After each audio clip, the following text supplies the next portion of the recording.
Chapter 6. It happened in the 480th year after the children of Israel were come out of the land of Egypt, in the 4th year of Solomon's reign over Israel, in the month Ziv, which is the 2nd month, that he began to build the house of the Lord. The house which King Solomon built for the Lord, the length of it was 60 cubits, and the breadth of it 20 cubits, and the height of it 30 cubits.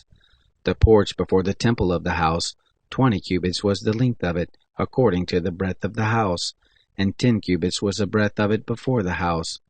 For the house he made windows of fixed lattice work. Against the wall of the house he built stories round about, against the walls of the house round about, both of the temple and of the oracle, and he made side chambers round it. The nethermost story was 5 cubits broad, and the middle was 6 cubits broad, and the third was 7 cubits broad. For on the outside he made offsets in the wall of the house round about, that the beams should not have hold in the walls of the house. The house, when it was in building, was built of stone made ready at the quarry, and there was neither hammer, nor axe, nor any tool of iron heard in the house while it was being built. The door for the middle side chamber was in the right side of the house, and they went up by winding stairs into the middle story, and out of the middle into the third.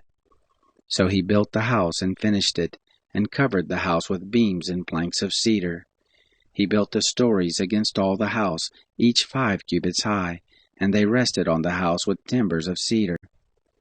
The word of the Lord came to Solomon, saying, Concerning this house which you are building, if you will walk in my statutes, and execute my ordinances, and keep all my commandments to walk in them, then I will establish my word with you which I spoke to David your father.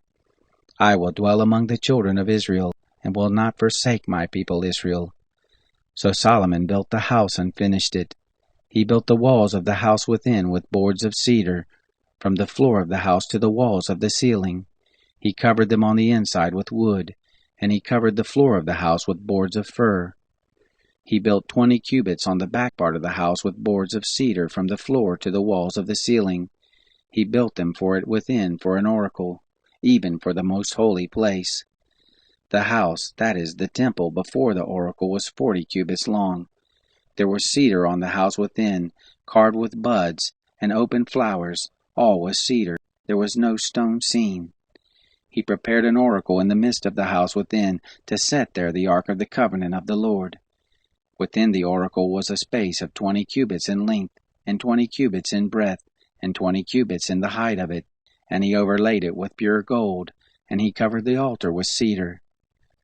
So Solomon overlaid the house within with pure gold, and he drew chains of gold across before the oracle, and he overlaid it with gold.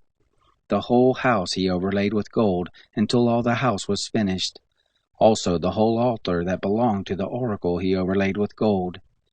In the oracle he made 2 cherubim of olive wood, each 10 cubits high. 5 cubits was the one wing of the cherub, and 5 cubits the other wing of the cherub. From the uttermost part of the one wing to the uttermost part of the other were 10 cubits. The other cherub was 10 cubits. Both of the cherubim were of the same measure and form.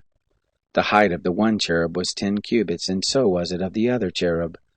He set the cherubim within the inner house, and the wings of the cherubim were stretched forth, so that the wing of the one touched the one wall, and the wing of the other cherub touched the other wall, and their wings touched one another in the middle of the house. He overlaid the cherubim with gold. He carved all the walls of the house round about with carved figures of cherubim, and palm trees, and open flowers inside and outside. The floor of the house he overlaid with gold inside and outside.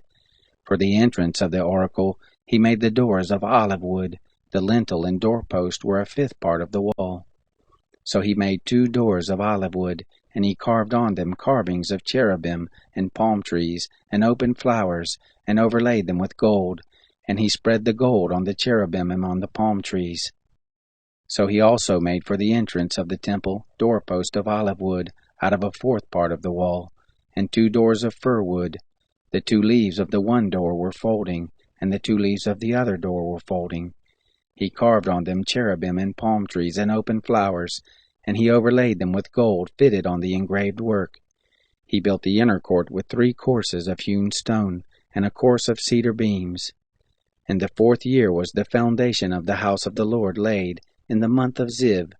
And the 11th year, in the month Bul, which is the 8th month, was the house finished throughout all the parts of it, according to all the fashion of it.